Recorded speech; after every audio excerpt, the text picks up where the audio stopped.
अस्सलाम वालेकुम। आफाक फारूकी नए प्रोग्राम के साथ आपके सामने हूँ आफ्टर 2 डेज। मैं इस्लामाबाद आया हुआ हूँ और कल मैंने एक इंटरव्यू किया, कोशिश की कि लोड हो जाए, जो अभी तक 5% हुआ है। मैं ये बातें यूँ बताता हूँ कि अवेयरनेस हो, पता चले कि इस मुल्क में हो क्या रहा है। कहा तो ये जा रहा है ना कि मायूसी फैलाने वाले नाकाम हो गए हैं। आप सबको पता है किसने कहा है, मगर मैं चाहता हूँ उनके इल्म में आता रहे। परसेप्शन जो चाहे बनाए, मगर जो सच्चाई है वो नहीं बदल सकती। मैं एक सरकारी बिल्डिंग में हूँ। अव्वल तो हर जगह यहाँ पर कि जी जैमर हैं। यहाँ तक कि बेसिकली मैं निकला था जाने के लिए फैसलाबाद एग्रीकल्चर यूनिवर्सिटी। वहाँ एक टूरिज्म पर और एग्रीकल्चर पर एक सेमिनार था जिसमें कुछ हमारे ओवरसीज पाकिस्तानी इन्वॉल्व थे। तो उन्होंने मुझसे पूछा कि if you like to come there, तो मैंने भी कहा ठीक है। मैं हाईवे से मुड़कर आया हूँ कि जिन साहब से मेरी बात हो रही थी, एक तो तय हुआ था कि जो वाइस चांसलर हैं फैसलाबाद एग्रीकल्चर यूनिवर्सिटी का, उनका इंटरव्यू होगा। उन्होंने कहा कि वो बिजी हैं, मगर जब वो बिजी बता रहे थे तो मुझे बाद में पता चला कि उस वक्त वहाँ एक लड़की, मुझे नहीं पता है कि उसका मर्डर हुआ, मैंने उसकी मालूमात नहीं ली, या वो एक्सीडेंट में मारी गई। और पता चला कि 3 घंटे तक लाश नहीं दी जा रही थी, जिद की जा रही थी कि पहले राजीनामा के पेपर पर दस्तखत किए जाएं। अल्लाह अकबर। और ये एक इंतहाई सीनियर जर्नलिस्ट ने मुझे बताया। तो बहरहाल बात मैंने काट दी थी बीच में, जो मेरी आदत है। तो जब मैंने उनसे पूछा, उनकी आवाज़ वो शेक कर रही थी फ़ोन पर। तो मैंने कहा यार आप रेगुलर फ़ोन से बात कर रहे हैं मगर आवाज़ समझ नहीं आ रही। उन्होंने कहा सॉरी सर, वो यहाँ ना जैमर लगे हुए हैं। मैंने कहा लानत है, हर जगह ही जैमर लगे हुए हैं, जिधर जाइए इस मुल्क में जैमर लगे हुए हैं। पूरी स्टेट सीज की हुई है और ख़तरा बाहर से बताया जा रहा है। भाई ऐसी कौन सी ये कैसी आज़ादी है कि जहाँ पर हर तरफ जैमर लगे हुए हैं।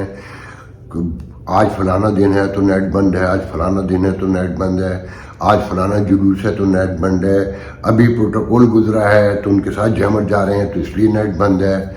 और जिस मैं बिल्डिंग में हूँ यहाँ अच्छा खासा नेट चला करता था, मेरा नेट काम नहीं कर रहा, डिवाइस दी गई वो काम नहीं कर रही। इस वक्त मैं उसी बिल्डिंग के एक ऑफिस में हूँ। तो यहाँ कोई एक नेट लगा हुआ है जिस पर आप सिर्फ अपनी चीज़ें देख सकते हैं, लोड डाउनलोड अनलोड नहीं, अपलोड नहीं कर सकते हैं। तो रात जिस तरह मैंने गुजारी है, ना टेलीविज़न था उस रूम में, ना नेट था मेरे पास। अच्छा, नेट का भी सुनने के जैज़ का नेट है मेरे पास, जो 200 GB मैंने लिया था 17 सितंबर को। उस पर 60 GB शो करता है। मेरा नेट बाहर भी काम नहीं कर रहा और 60 GB मौजूद है। अच्छा, ये पहले भी हो चुका है कि शो कर रहा होता है मगर बाद में पता चलता है कि नहीं जी वो तो ख़त्म हो गया। तो पहले मैं 200 GB डलवाता था महीने में, जब जैज़ था पहले। बीच में डिवाइस आ गई थी मेरा जब फ़ोन ख़राब हुआ था, तो 100 GB यूज़ नहीं होता था पहाड़ी इलाके में, जहाँ लोडिंग और डाउनलोडिंग में और अपलोडिंग में बहुत टाइम लगता है। तो पहले महीने 98 GB यूज़ किया था, दूसरे महीने मेरे ख्याल में 102 समथिंग और 104, मतलब 70 to 80% नेट मेरा बच जाता था पैकेज की लास्ट डेट तक। अब 200 GB 10 से 11 दिन में, क्योंकि कल से नहीं है तो कल 27 या 28 मुझे याद नहीं है, 10-11 दिन में वो ख़त्म हो गया। जो मुझे यकीन है कि 60 GB जो शो कर रहा है, जब मैं इसे डलवाने जाऊंगा तो पता चलेगा कि अब यहाँ कोई नेट नहीं है। रात में खाना खाने इस्लामाबाद निकले तो रात गए, देखा जब रेड जोन की तरफ वापस आ रहे थे, जहाँ मैं कैंप पजीर हूँ, तो कंटेनर लगना शुरू हुआ। मालूम किया कि आप कंटेनर क्यों लग रहे हैं, पता चला कल लियाकताबाद में उसका जलसा है। लियाकताबाद कह रहा हूँ, सॉरी, लियाकत बाग में, पिंडी में है वो। तो PTI ने जलसे का ऐलान किया हुआ है और वो पहुँचेंगे, तो पूरा शहर फिर सीज हो गया। और कहा यह जा रहा है कि मायूस नहीं होना है। तो अब ऐसे में आप सोच लें कि इस मुल्क की इकॉनमी, लाख IMF का पैकेज कड़ी शराइत पर मंजूर हो गया, मगर साथ में उन्होंने बता दिया है कि मैशियत के जो हालात हैं कि 2.8 पे तो एशियाई तरक्याती बैंक ने मेरे ख्याल में बताया कि 2.8 तो नेक्स्ट ईयर तक आपकी इकॉनमी ग्रोथ है, और जो मसाइल हैं वो संगीन तरीन हैं। ऐसे में नेट भी आपका काम नहीं करता, रोज़ कंटेनर भी लग जाते हैं, सोशो पोलिटिकल जो केओस है, जो तशद्दुद है, दहशतगर्दी है, वो सब अपनी जगह पर है। उस हवाले से देखें कि मायूसी कौन फैला रहा है, कैसे फैला रहा है, और लोग उसे किस तरह देख रहे हैं। इसका एक वाक़या तो आपने फायरीसा का देख लिया होगा कि वो अंडे लेने गए थे, मुझे नहीं पता, वो तो बेकरी लगती थी, मिठाई भी मांगी जा रही थी और बिस्किट भी और चॉकलेट भी और सब सारी चीज़ें तलब की जा रही थी, मगर उनको सुनाई नहीं दिया। उसने कहा कि आप आए फायरीसा है, तो उन्हें समझ नहीं आया, तो बेटी ने बताया कि ये आपको लानत भी भेज रहा है। तो इस मुल्क के हालात इस एक वाक़े से, अच्छा ये तो आपको याद होगा कि खाकान अब्बासी ने इंटरव्यू में कहा था, और मैं उससे पहले कह चुका था कि भाई को इधर से जाना पसंद नहीं है, उन्होंने ये रास्ता मुंतखब कर लिया कि रुसवा होना है। तो 2 कप भर चुके हैं, आने वाले दिनों में किस किस के साथ ये होने जा रहा है ये तो वक्त और हालात बताएंगे।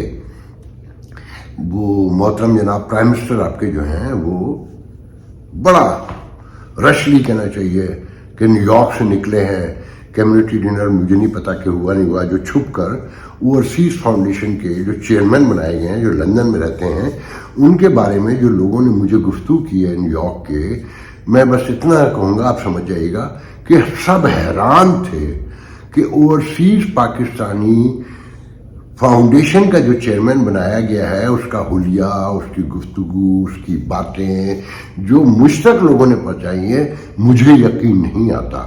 इससे अंदाजा होता है कि ये हुकूमत, ये रियासत कितने संजीदा हैं और कितने मामलात को मतानत और तदब्बुर के साथ हल करने की ख्वाहिश रखते हैं। मैं किसी के किरदार पे, किसी के हुलिये पे कोई गुफ्तगू नहीं करना चाहता, मगर जो लोगों का इंप्रेशन कहते हैं ना, the first impression the last impression, तो मैं सुनकर खुद बहुत हैरान हुआ हूँ। अच्छा, फिर भाई साहब जब यहाँ से गए हैं प्राइम मिनिस्टर, तो उनको इमरान फोबिया हो चुका था, उसका सबूत अता तारा वज़ीर इत्तलात जो है उन्होंने वहाँ पर भी दिया कि तकरीर जो है उसमें वो इस्लाम फोबिया पे भी बात करेंगे और वो इसराइल पे भी बात करेंगे, बार बार इस्लाम फोबिया पे बात करेंगे। तो उससे लग रहा था कि जी वो इमरान उनके दिमाग में सवार है कि जनाब हमने तो बढ़ के छक्के मारने, इमरान ने तो चौके मारे थे कि हम इस्लाम के झंडे गाड़ देंगे हर तरफ। इसराइल पे जो कुछ कहा वो बिल्कुल दुरुस्त कहा, इसमें कोई शक नहीं है। कश्मीर पर जो बातें की उन्होंने, मैं तो समझता हूँ वो सब सेटल हो चुका है। कांग्रेस कब आएगी, आएगी नहीं आएगी, कितने साल लगेंगे, उस वक्त तक यहाँ के क्या हालात होंगे। इनके अपने डिप्लोमेट्स ये कहते रहे हैं कि जी स्वाप के लिए कुछ अपने पास भी होना चाहिए जब टेबल पर बैठते हैं। तो टेबल पर बैठने के लिए हमारे पास जो है वो सबको नज़र आ रहा है। देखिए, असल इशू इस वक्त आईनी तरमीम है, जिसके लिए वो तेज़ी से वहाँ से आ रहे हैं कि जी पहले से पहले हफ्ते में अक्टूबर के पेश करके जितना भी ले सकते हैं और मौलाना फजल रहमान से स्वाप कर सकते हैं या पीटीआई के कुछ लोगों को तोड़ सकते हैं। पिछले व्लॉग में मैंने आपको बताया था कि पकड़ धकड़ भी शुरू हो चुकी है और उनके एमएनए छुपे फिर रहे हैं, भागे फिर रहे हैं। और जो वो प्रोसीजरल जिसके तहत कमेटियां बन रही थी, जो बिल आया, ऑर्डिनेंस आया था, अब उस कहा जा रहा है कि जी हुकूमत उसमें इंटरेस्टेड नहीं है कि वो कानून बने या ना बने, वो जाने, उनका काम जाने। फायरीसा ने जो मुनीब को, जस्टिस मुनीब को बाहर निकाला, उस खत का जवाब मंसूर अली शाह को दे दिया उन्होंने और बता दिया है कि ये तो पूरी छुट्टियां करते हैं, इन्होंने तो छुट्टियों में एक दिन भी अदालत नहीं आए, और उसकी रीजनिंग दे के बात ख़त्म कर दी। अच्छा, मुनीब इमरान जज हैं, सबको पता है, ये वही जज हैं जो बंदलियाल के साथ हर केस में बैठे होते थे। उस दौर का अपना अलमिया था, इस दौर का अपना अलमिया है। बात यह है कि ये सारे इदारे मुतनाज़ा होते चले जा रहे हैं, मुतनाज़ा होते चले जा रहे हैं, और जितनी जल्दी जो यहाँ की मुक़्तदरा है, जो इस पूरे खेल को खेलती है, वो जितनी जल्दी समझ ले उसके लिए उतना बेहतर होगा। इकॉनमी ऐसे दुरुस्त नहीं होती, PIA का इन्होंने 3 बार शायद ये पहले ऐलान कर चुके हैं ना, आखिरी बार तो भी लास्ट वीक किया था कि 1 अक्टूबर को जनाब बोली लगेगी और 60% शेयर दे देंगे। मैंने लास्ट वीक में आपको बताया था कि बोली देने वालों से उन्होंने एप्लीकेशन और बयानियाँ वसूल करने के लिए 27-28 सितंबर की तारीख दी थी। अब 1 महीने के लिए ऑफ ए सडन उसे मौखर कर दिया गया। क्यों? कि जो बोली देने वाले हैं, एक तो ये कंसोर्शिया और कंसोर्शियम टाइप की एक चीज़ बनाई है जिसमें जो यहाँ की मौजूद प्राइवेट एयरलाइन है, ब्लू एयर भी और बाकी सारी भी जो मैंने नाम पढ़े हैं, ज़बानी मुझे इस वक्त याद नहीं है और उसकी ज़रूरत भी नहीं है मेरे ख्याल में। सारी तकरीबन एयरलाइनें मैंने देखा जो प्राइवेट हैं वो मिलकर उसको लेना चाहती हैं। अच्छा, आपको याद है कि शायद खाकान अब्बासी ने कहा था कि मैंने कहा आपने अपनी एयरलाइन तो कामयाब कर ली, PIA कि आप चेयरमैन भी रहे और वजीर भी रहे, आप उसे नहीं चुनका कि हुकूमत जो भी इदारा चलाएगी वो ख़त्म हो जाएगा, मैं 2 एयरलाइनें और कामयाब कर सकता हूँ। तो यही लोग कामयाब कर सकते हैं। कैसे कर सकते हैं ये आने वाले दिनों में पता चलेगा, मगर इन्होंने बोली देने से इनकार कर दिया। क्यों?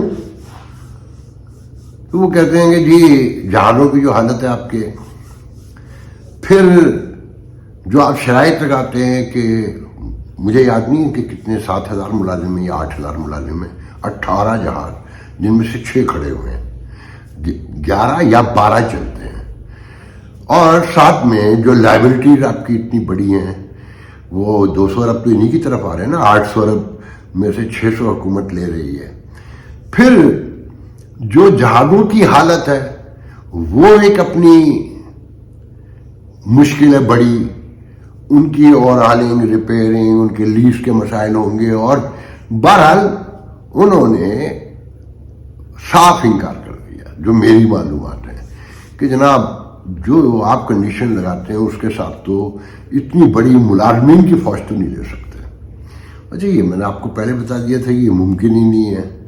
अच्छा, हर इदारे में इन्होंने यही किया है कि आपको याद है यूसुफ गिलानी को जब मुशर्रफ दौर में गिरफ्तार हुआ था तो उन्होंने कहा था कि जी सरकारी मुलाजमत देना अगर जुर्म है तो मैं ये जुर्म करता रहूँगा, क्योंकि इनके ख़ानदान की एयरलाइन थी ना ये, और बाकी इदारे भी कि भरी जाओ, ज़रूरत 5 की है तो 500 रख दो, क्योंकि अपनी जेब से तो कुछ जा नहीं रहा था। तो ये निचकारी भी बताने वाले ये कहते हैं कि ये भी नाकाम होती नज़र आती है मुकम्मल तौर पे कि जो लाइबिलिटीज हैं, जो एम्प्लॉइज भरे हुए हैं बेतहाशा, ज़रूरत से ज़्यादा। आप यकीन करें, कल मुझे एक पुलिस ऑफिसर मिला, उसने जो पुलिस के हालात बताए हैं ना, मैं भी बहुत सी बातें यूं नहीं करूँगा कि देखिए मेरे आपके बहन भाई, माँ बाप, यार दोस्त, रिश्तेदार, मोहल्ले वाले, शहर वाले ही इन सारे इदारों में काम करते हैं ना, तो सबको अपनी बचत चाहिए। सब खराब है, मगर आप मेरे बारे में बात मत कीजिएगा। अच्छा, सब अपने आप को अच्छा बताते हैं, उनसे कहेंगे आप फिर क्यों कर रहे हैं जब आपको पता ही सारा खराब है। कहेंगे हम अपने बच्चे नहीं पालें क्या? चुप रहते हैं, अपना काम करते हैं, बाकी आंख बंद कर लेते हैं, इतनी बुराई हम करते हैं। जो सब यही जुमला दोहराते हैं कि जी हम तो कुछ नहीं करते, हम तो देखते रहते हैं, बोल यूं नहीं सकते कि वो हमें निकलवा देंगे। तो सब एक दूसरे के हाथों मोहताज हो चुके हैं और सब एक दूसरे के हाथों ब्लैकमेल हो रहे हैं और सब इस लूट मार का हिस्सा है। जो खामोश हैं वो भी लूट मार का हिस्सा हैं, जो कर रहे हैं वो तो कर ही रहे हैं ना। तो मसला ये बन गया है कि यहाँ किसी बड़े इनकलाब की तो कोई तवक्को है नहीं, ये तो भूल जाएं। अच्छा, जो हुक्मरान आपका तबका है उसे समझ ही नहीं आती। मैं फिर दोहराऊंगा कि जब ये मुल्क बन रहा था तो बहस ये थी कि मुसलमानों को ना तो सियासी कोई तरबियत है इनकी, ना इन्हें मैनेजमेंट चलानी आती है, ना इन्हें इकॉनमी चलानी आती है। वही तीनों चीज़ें आज हमारी ज़िंदगी का सबसे बड़ा मसला बनी हुई है। देखें, जब तक आपकी इकॉनमी दुरुस्त नहीं होगी खुशहाली नहीं आएगी। इकॉनमी दुरुस्त होने की शर्त यह है कि आप अमन होना चाहिए। अमन के लिए ज़रूरी है कि लोगों के पास रोज़गार हो, तालीम हो और तशद्दुद ना हो। तो ये सब एक पैराफेरनालिया, एक चीज़ें एक दूसरे से जुड़ी हुई होती हैं। اچھا پھر آپ یہ دیکھیں کہ جو پرائم منسٹر کی تقریر ہے نا، وہ کشمیر فلسطین پہ جو کچھ کہا، 2 ریاستی حل، 67 کا پرانا بارڈر اور دنیا نسل کشی اور سارا کچھ، اچھا اس تقریر کی کوئی اہمیت نہیں ہے ایک سرکاری ریکارڈ میں، ایک آفیشیل ریکارڈ میں جانے کے علاوہ۔ یونائٹڈ نیشن کے وہ اردوگان اصل بات کہہ کے چلے گئے ہیں کہ جناب جب تک یہ 5 ملک ویٹو پاور رکھتے ہیں با اثر ترین، یہاں کچھ نہیں ہونا، کیونکہ ان فیصلہ سب ان کے پاس ہے، اور ان میں سے 3 ایک طرف ہے، 2 ایک طرف ہے۔ تو اس کی سچائی جو لوگ سمجھتے ہیں انہیں سب پتہ ہے کہ جہاں 3 ہوتے ہیں وہاں معاملہ درست ہوتا ہے، اور وہی سارے فیصلے دنیا کے کرتے ہیں۔ 2 مخالف قوتیں ہیں، وہ اپنے نظام کے لیے لڑ رہی ہیں، تو نئے نظام کا نیو ورلڈ آرڈر تو آلریڈی آ چکا ہے، جو شہباز شریف صاحب فرما رہے ہیں، مجھے نہیں پتا کون سے نیو ورلڈ آرڈر کی بات کر رہے ہیں، مگر ان کی تقریر میں ایک بڑی اہم بات تھی جو یورپ امریکہ کو میسج تھا کہ افغانستان میں داعش، القاعدہ اور خوارج، یہ خوارج تو نئی اصطلاح دی نا ٹی ٹی پی کو، تحریک طالبان پاکستان کو، کہ ان سے دنیا کے امن کو خطرہ ہے، پاکستان کو ان سے خطرہ ہے، وہ ساری چیزیں مطلب ایک نئی الارمنگ ایک بار پھر کہ جناب یورپ امریکہ آؤ اور ان سے پھر لڑو، اور خطے میں ہماری اہمیت بڑھے گی۔ تو ان ساری روشنیوں میں، اس روشنی میں جب چیزوں کو دیکھیں گے تو بات پھر وہیں آ کے ٹکتی ہے کہ امریکہ سے ہی امیدیں ہیں، یورپ سے ہی امیدیں ہیں، جہاں ساری ایکسپورٹ ہے، جہاں سے امپورٹ بھی ہے، جہاں اوورسیز بھی ہیں، مگر اسٹریٹجک پارٹنر آپ بتائیں گے چائنا کو، اور تائیوان کو، سنگاپور کو اٹوٹ انگ بتائیں گے چائنا کا۔ بھائی 2 ملکوں کی لڑائی ہے، آپ اس میں اگر نیوٹرل رہنا چاہتے بھی ہیں، اب تو رہ نہیں سکتے، دنیا میں کوئی چیز نیوٹرل نہیں ہوتی، تو کم از کم کوئی بین سچویشن کر لیں، ایک کی حمایت کر کے دوسرے سے آپ نے تعلقات بھی مستقل رکھنے ہیں، اور انہیں آواز بھی دینی ہے کہ دیکھیں نئی دہشت گردی کی لہر پھر وہاں سے شروع ہو گئی ہے، اور افغانستان کو بھی بتایا جا رہا ہے کہ ہم آپ سے خوش نہیں، جو نہیں ہے، مگر ساتھ میں یہاں لوگ مخالفت کرتے ہیں کہ جی آپ افغانستان سے لڑ نہیں سکتے۔ میں نے 2-3 اور انٹرویو کیے ہیں، آنے والے دنوں میں دیکھیے گا کہ لڑائی، آپ لوگوں کو یاد ہوگا، بہت سے لوگوں کو، میں ہمیشہ سے پہلے کہتا رہا ہوں کہ ان خوارج کو مارو، مگر کہیں جا کے مجھے بھی لگتا ہے مارنا ہر مسئلے کا حل نہیں ہوتا، اس کا کوئی اور سلوشن ہوگا۔ اس کا سلوشن ایک تو یہی ہے کہ جہاں وہ بیس کرتے ہیں ان علاقوں کی ترقی ہو، خوشحالی آئے، وہاں تعلیم ہو، یونیورسٹیاں بنیں۔ یہاں جو یونیورسٹیوں کا حال ہے وہ آپ کے سامنے ہے، کوئی ایک ایسی یونیورسٹی نہیں ہے جسے ہم فخریہ پیش کر سکیں، جو تھیں انہیں ہم نے تباہ کر دیا۔ تو تعلیم جو ہے ترقی خوشحالی کی پہلی علامت ہے اکانومی کے لیے۔ اس خطے میں جتنی تعلیم ہے وہ سب جانتے ہیں، وہاں کے جو پڑھنے کے لیے جو شوق رکھتے ہیں وہ بڑے شہروں میں آ کے پڑھتے ہیں، وہاں تو کوئی پکی سڑک بھی نہیں ہے۔ ابھی مجھے دوست بتا رہے تھے کہ جس وزیرستان کو پہلے بمباری کر کے ختم کیا تھا، لوگوں کو موو کیا تھا، پھر وہ بازار دوبارہ بنایا تھا، اب پھر بمباری کر کے اسے تباہ کر دیا گیا ہے۔ تو اس میں مایوس آدمی نہ ہو تو کیا ہو، اور چیزیں آپ کو نظر آ رہی ہوں کہ سیاسی تقسیم، عدلیہ جتنی متنازع ہو چکی ہے، جو بحران وہاں موجود ہے کہ جج پھر گروہ بن چکے ہیں، اور جو شہروں کی جو زمین کی صورتحال ہے وہ آپ کے سامنے، لاکھ کہتے رہیں کہ مہنگائی ختم ہو گئی ہے، سنگل ڈیجٹ میں آ گئی ہے، کم از کم میں ماننے کو تیار نہیں ہوں جو اپنے ہاتھ سے روزانہ سامان خریدتا ہے۔ آج کے لیے اجازت دیجیے، انشاءاللہ آپ سے کل گفتگو۔ ہو نہیں جانتا کرنا پیندا ہے، ہو نہیں جانتا کرنا پیندا، جیون دے لئی مرنا پیندا۔ خون کی بیماریوں میں مبتلا، زندگی کے لیے ترستے ہوئے تھیلیسیمیا، ہیموفیلیا اور بلڈ کینسر کے مریض منو بھائی کے بعد اب آپ کی شفقت چاہتے ہیں۔ انہوں نے ملک کے لیے بہت کچھ کیا، آئیے ہم بھی ان کی سندس فاؤنڈیشن کے لیے کچھ کریں۔ منو بھائی کے مشن کو آگے بڑھائیں۔ تو پھر آئیں آپ بھی اپنی زکوٰۃ عطیات سندس فاؤنڈیشن کو دے کر بچائیے کسی بچے کی جان۔ یہ علی ہے. علی کو تھیلیسیمیا ہے. آج اسے اپنی سالگرہ پر بلڈ ٹرانسفیوژن کے لیے آنا پڑا. سندس فاؤنڈیشن گزشتہ کئی سالوں سے تھیلیسیمیا کے شکار ہزاروں بچوں کی زندگی میں امید اور خوشیوں کے رنگ بکھیر رہا ہے. بھی آپ اپنی خیرات، زکوٰۃ اور عطیات سندس فاؤنڈیشن کو بھجوا کر ان بچوں کی زندگی کے ٹمٹماتے چراغوں کو روشن رکھیں.